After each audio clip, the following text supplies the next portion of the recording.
we're going to be concluding our study of Hosea today. Now, as we've seen in this book, at different points, the author of Hosea has intermingled the message of God's judgment with some points about the fact that God would restore his people. And since that's true, it's for this reason that in this concluding chapter of this book closes with one final call for God's people to turn back to God. We see that right there in the opening verse where it says, "Return, O Israel, to the Lord your God, for you have stumbled because of your iniquity." Now what's the call here in verse 1? And then what's another way to put that? To repent. That's repentance language. They've been involved in idol worship. They've been involved in all kinds of different sins. And now this book closes with this call to return. Why? In the text.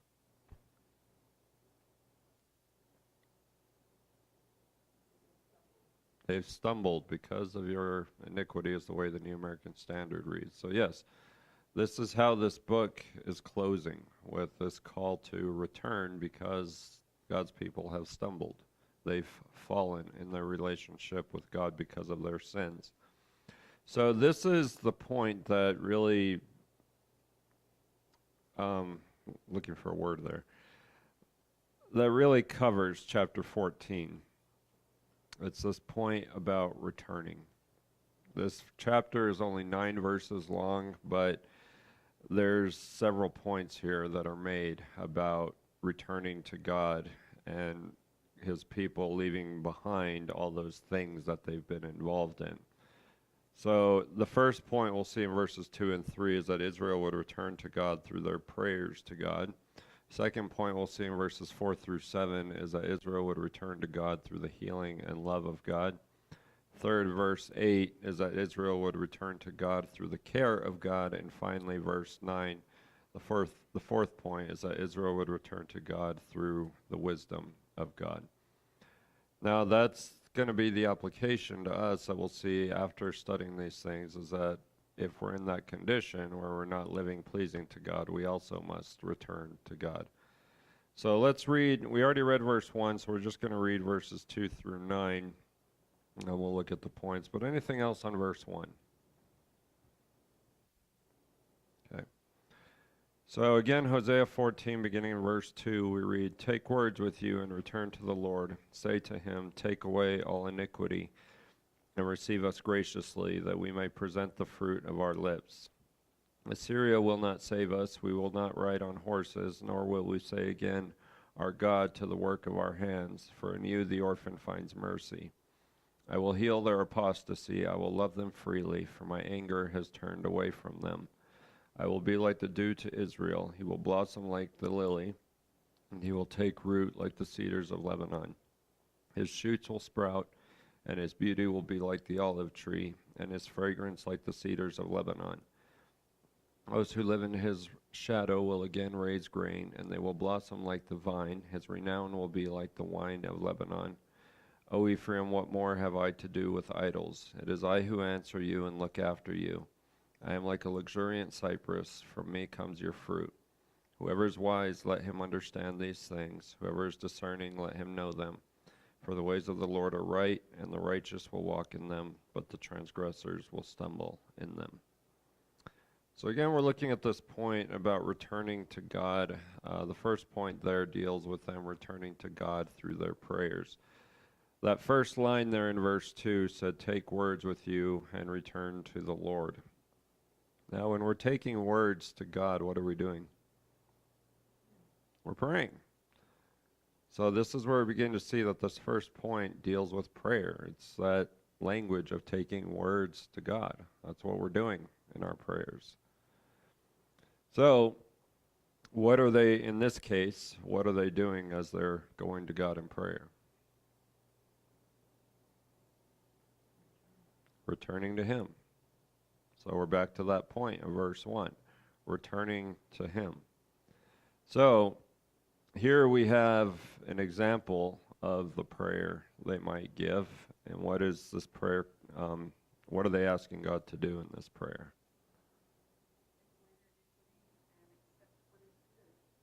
Okay, so take away their iniquity, and yours reads, accept what is good. Okay, that is one alternate rendering of this verse from what the New American Standard has. But yes, it's that idea of accept from them their prayers. Now, the New American Standard uses the fruit of our lips there at the end of verse 2, but the more literal translation is accept that which is good. So, in this case, yours is a better translation, Elaine. So, since these things are true, it is here where we're beginning to see that the point the author of Hosea is making, both here and in verse 3, has something to do with returning to God through prayer. Now, bear in mind, this is not teaching that we can just pray to God and be saved. These people were already in a saved relationship with God. They're coming back. So don't read too much into this. Elaine?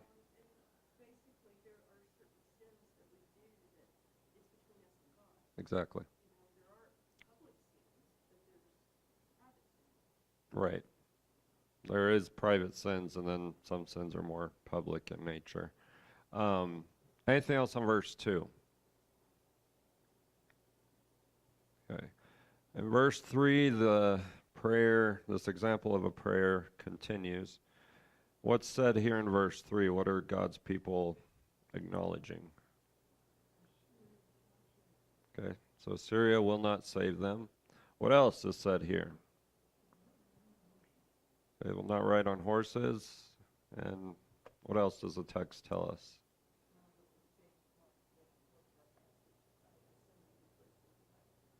And you assume correctly. So yes, this is going back to the idea of idol worship. We've talked about the fact that idols, in a very real sense, they're built by the people who worship them.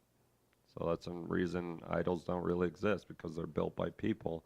But these things built by people are worshipped and thus become idols. So we have these different ideas. Assyria will not save us. What's implied by that? Who is going to save them? God. So they're acknowledging that part of this is acknowledging only God can save us. And then we run into this idea of riding on horses. Horses were usually involved in military warfare. And so another thing God's people were guilty of is they're relying on military power to save them rather than God's power. But in addition to that, another possibility behind this idea of riding on horses may also be a reference back to Deuteronomy 17, verse 16, where God said that the kings of his people were not to multiply for themselves horses. But Solomon, for example, did. But God didn't want that. So that might be another possibility here, that they're going to stop using horses because God didn't want them to. Finally, yes, as Sandy put it, the idea of our God to the work of our hands is a reference to idols. So they're just acknowledging we're not going to worship these idols anymore. But the verse ends with the reason why they weren't going to do these things. What language is used in that last line?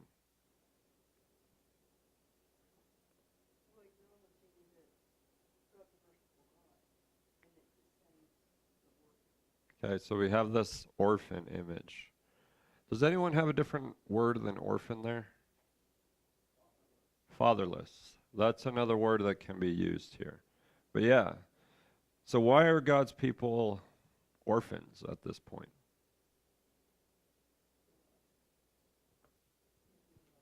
They're not receiving God. So now they're in this example of this prayer, they're now acknowledging that. We're orphans without you, God. We have no one. Questions or comments on verse 3?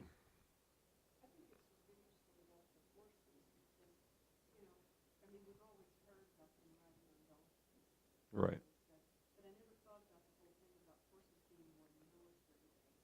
Yeah.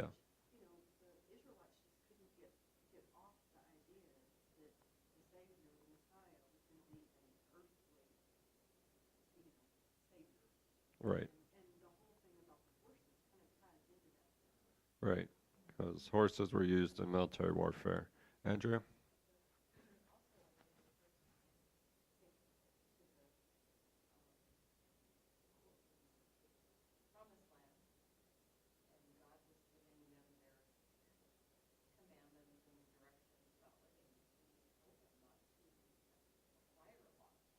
Yeah, and that's the Deuteronomy 17:16 passage. I don't know if you were in here just yet when we referenced it. No, you don't have to say sorry, but that might be a possibility here.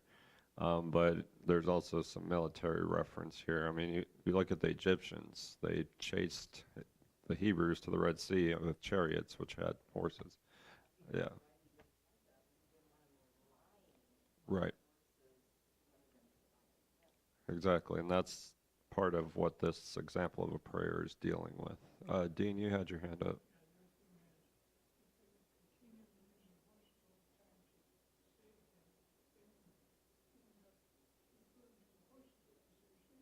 Right. That's one way to put it. It's a good point.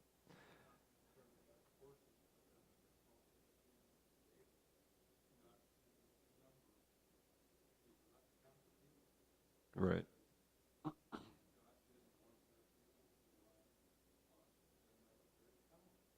Exactly.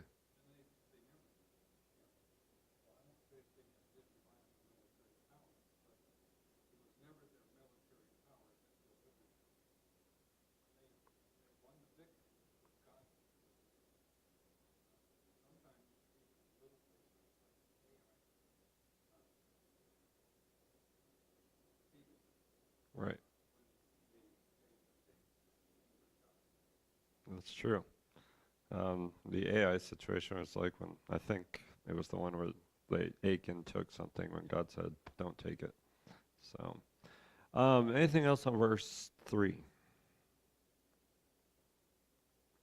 All right. So, putting verses 2 and 3, going back to that point about returning, is that God's people would return to God through prayer.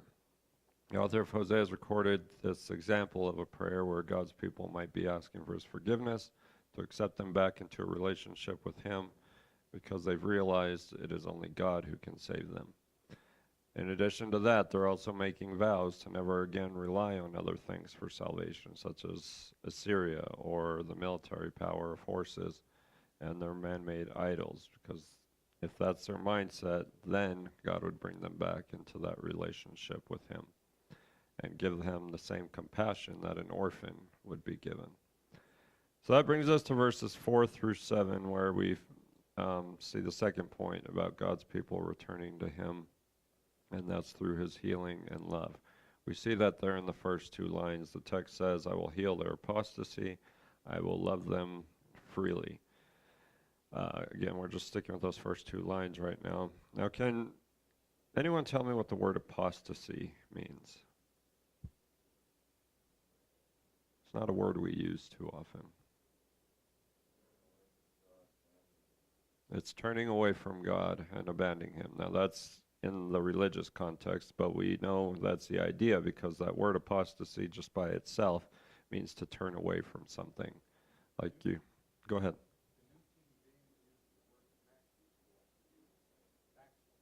Backsliding, yes, that's another word that's been associated with it.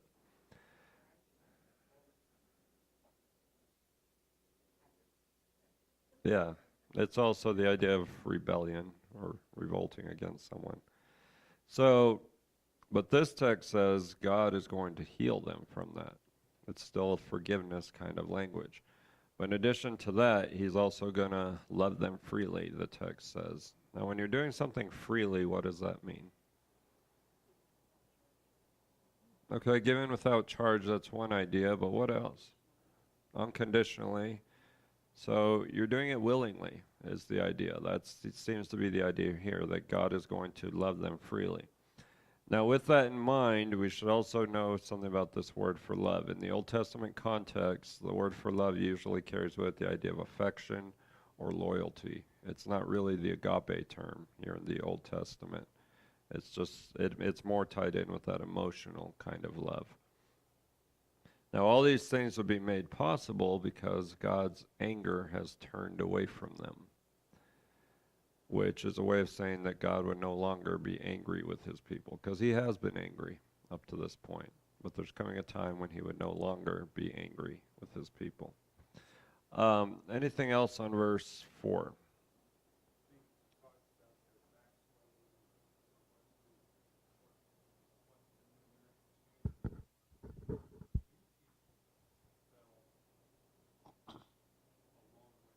Yes, they did.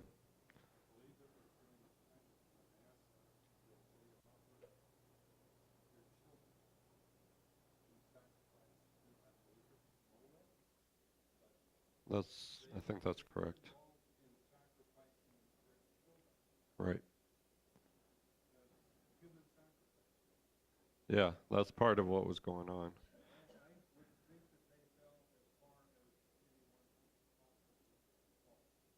And and there is evidence in Hosea to that. I forget which chapter and verse it was in here, but they'd fallen away to the point that God's commandments were something completely foreign to them. They just completely forgot. And so that is definitely seen here in Hosea that they'd fallen very far from God, almost impossibly far. But again, chapter 14 tells us that there was going to come a time when they would come back, but they were going to have to go through some pretty difficult things before that point. He's going to heal them, yeah, and freely love them, all because his anger has turned away from them. So with that in mind, well, before we move forward, anything else on verse 4? Okay. Now, verse 5, the point of verse 4 is illustrated where we run into some more imagery. God says he'll be like the dew to Israel, and the result is that his people would blossom like the lily and would take root like the cedars of Lebanon. Now, what is dew?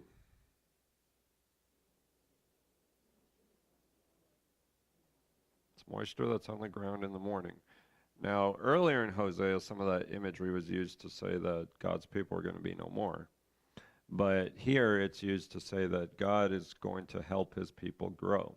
And we see that in the fact that they were going to blossom like the lily, take root like the cedars of Lebanon. Does anyone know anything about the cedars of Lebanon? They were huge. They were very strong trees at this time in history.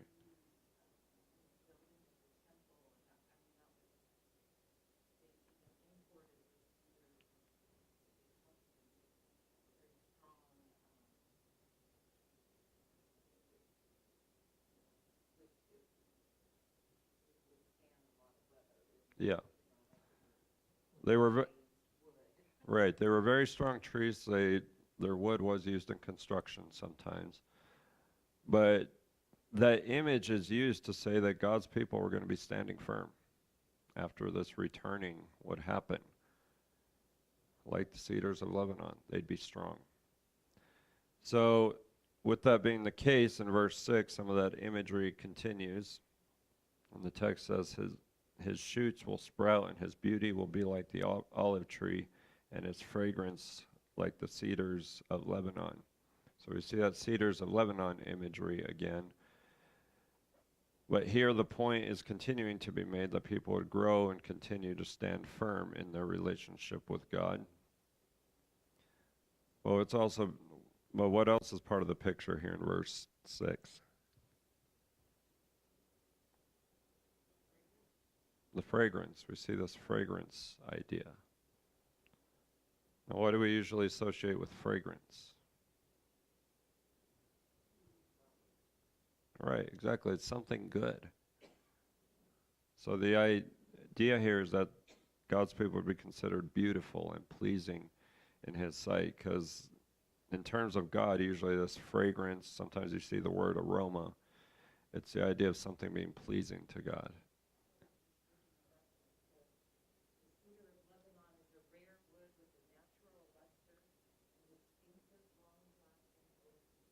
Right. So it was something, they were something that had a good reputation. So they were very unique in their own respect. Anything else on verse 7? I wonder if that smell was like the cedars you have like in the southeast. I mean, they have a real, and they make like cedar trunks out of them too, because the moths don't like it. That's so, a very distinctive smell. Yeah, yeah. I mean, I can remember growing up, my grandparents had cedar chests, and that's where they kept the blanket, the wool blanket. Right. And so, anyway. I wonder if Jeremiah? it is good. It's a pine tree.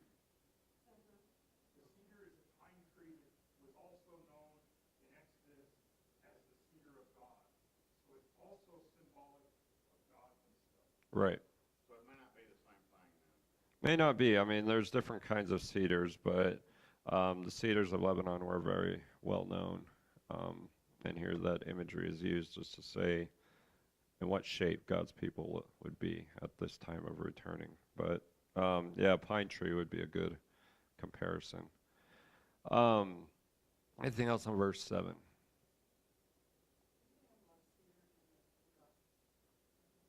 I think so. Okay. I just couldn't state it for sure, but Andrew says I did, so yeah.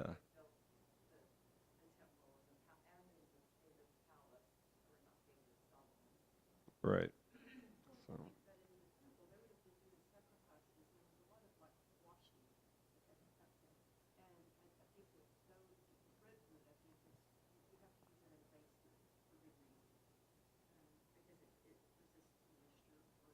right.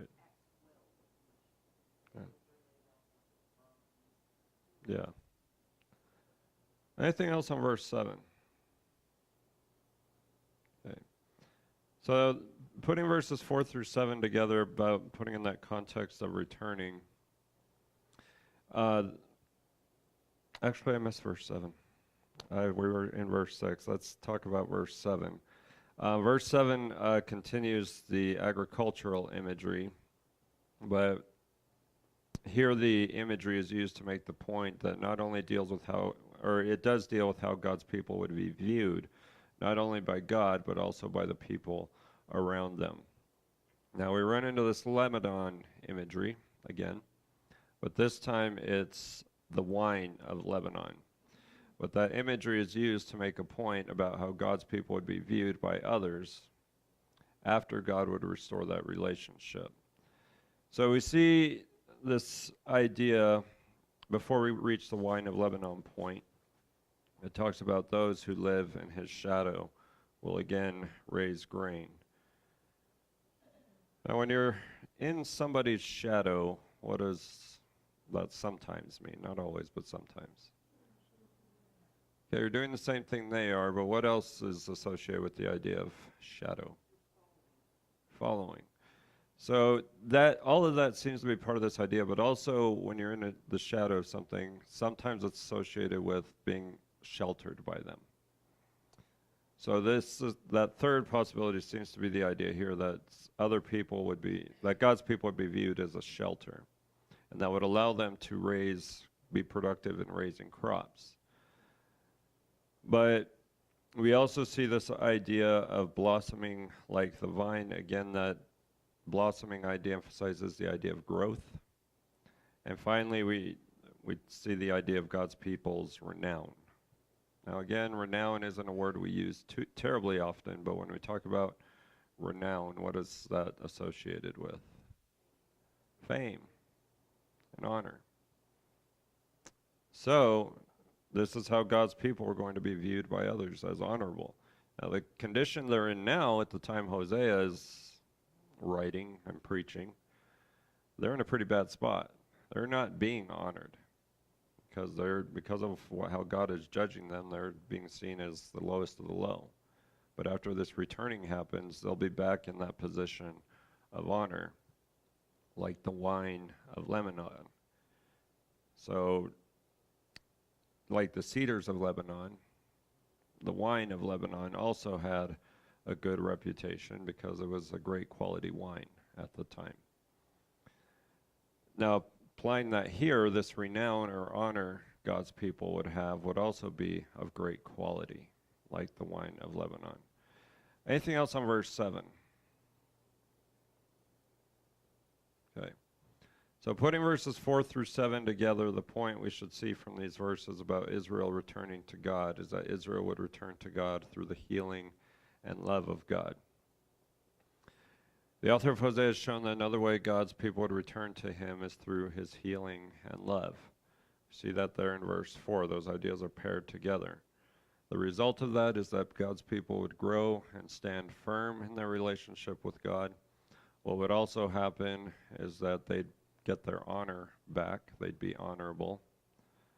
But again, none of that would happen without the healing and love that verse 4 describes. So let's go to verse 8. We run into this idea of the care of God, and I'll show you that here in a minute. But we're going to break this verse down a little bit. This verse begins with a question. It says, "O Ephraim, what more have I to do with idols?" Now, what's that question asking?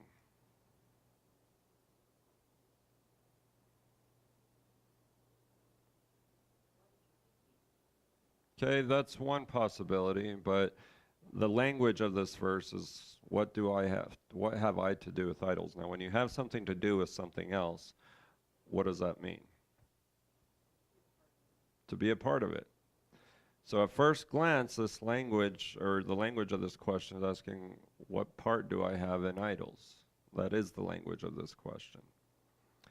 So we have to ask, well, what does that mean? Who?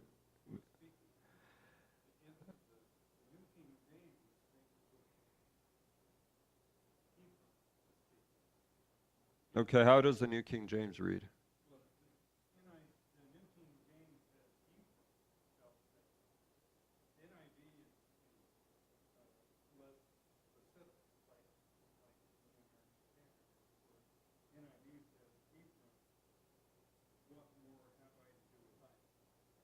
But is it still presented as a question, the King James? Okay. That's interesting, because the question here seems to be that God is speaking. What more have I to do with idols? Now, in the New King James rendering, maybe it's Ephraim representing God is speaking. But the point of this question here is that God's not going to have any more part with idols. Now, that doesn't mean that God had business with idols, but at this point in the book, it's reaching that conclusion where God is saying, I'm not going to talk about idols anymore. I've already said through Hosea what I need to say. He's done talking about it. So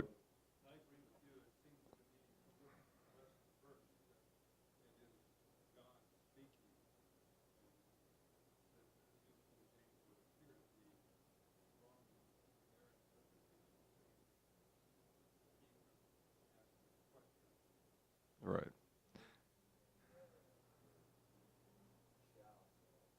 Right, and that's what he's saying. So. Right, but then as was pointed out, when you look at the rest of the verse, it seems to be God himself asking this question, not necessarily Ephraim. And we call that context. So, but either way, the point is the same, that God's not going to have any part with idols. So in the second part of verse 8, what else does God say? Who's looking after his people? What's that, Sandy?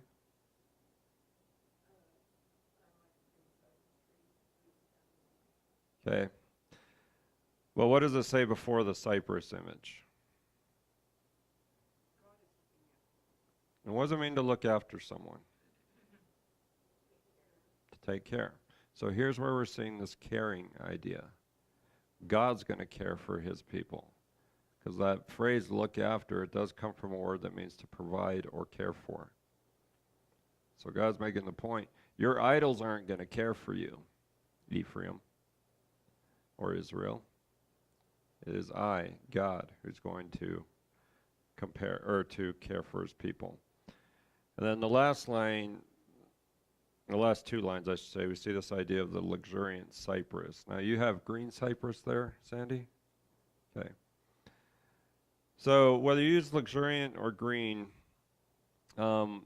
what's the picture here of a green, we'll just say tree. We won't use cypress, we'll just say tree. Okay, it's always green and it bears fruit. Now, how does that illustrate God caring for his people? He's always going to care for his people. And that's seen in there with the idea that he says, from me comes your fruit. Now, we've talked about fruit some, this idea of fruit. Now, what does the idea of fruit refer to in the Bible? Produce. It's producing something. So part of the point here is it's God who produces things for his people, like this evergreen or luxuriant cypress. The American Standard has whatever your translation is there. But putting all these lines together, then the point we should see from verse 8 about Israel returning to Israel is that they'd return through the care of God. Another way God's people would return to him is through his care. Is seeing the fact that God reminds his people that he is the one who answers their prayers and cares for his people. He's like this evergreen, this luxuriant cypress, who makes it possible for them to produce what they produce. So this brings us to verse 9, the closing verse of the book. Israel would return to God through the wisdom of God. So this point is introduced with the author of Hosea recording in the first line of this verse. It says, whoever is wise, let him understand these things. So we have that phrase, these things. What things? What he's just outlined for him. Well, it's not what he just outlined. In addition to that, it goes all the way back to chapter 1. Because this is coming to a close, these things, not only the immediate context, but everything that's been said up to this point. But we find this idea of wise. Now, can anyone remind me what the biblical idea of wisdom is?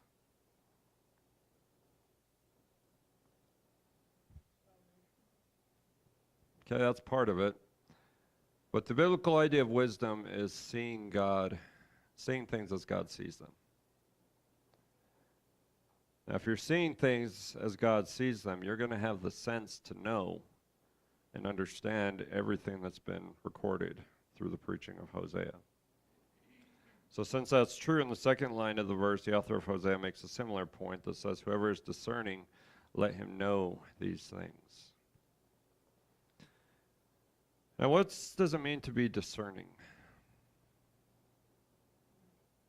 Understanding. That hits it pretty well on the head. You have wise, then you have discerning. You're able to understand some things. Now, this is something we can assume because the words understand and discerning, they come from the same Hebrew term originally used by the author of Hosea. Now, if you're wise and discerning, you'll understand that the ways of the Lord are right. Now, when you talk about somebody's ways, what does that mean? Who the person is, it's also the idea of behavior. So if you're wise and discerning, you'll understand that the behavior of God is right. It's correct. And now we run into a description of the righteous. The text says the righteous will walk in them being those ways. Now what does it mean? What does that mean, that the righteous will walk in them? They'll do those things. You'll live your life accordingly. It's using that walking imagery. But what about the transgressors? What will happen to them? They'll stumble. Now these transgressors is another word for sinners, but that word transgress, it means to go beyond. So another word might be trespass.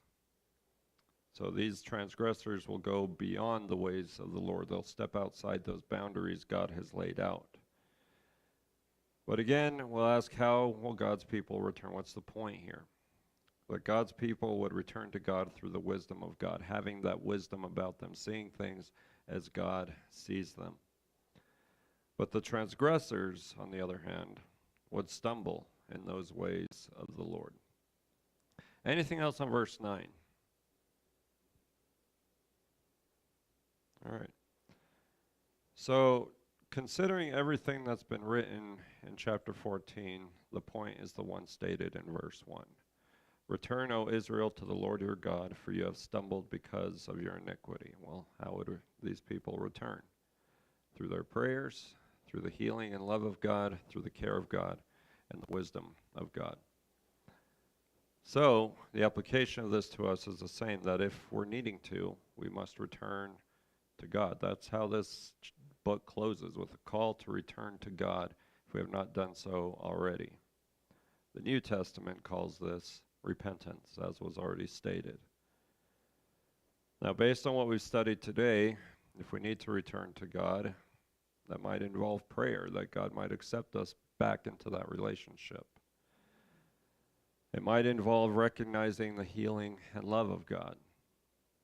What we also learn from these verses is that returning to God involves recognizing that it is only God who truly cares for us. And finally, these verses teach us that if we wish to return to God, we must take on the wisdom of God and understand what He expects from us. If we do these things, then we can know that we stand in a right relationship with God. Anything else on what we studied today? Well, that's the end of Hosea. Dad, will you close us?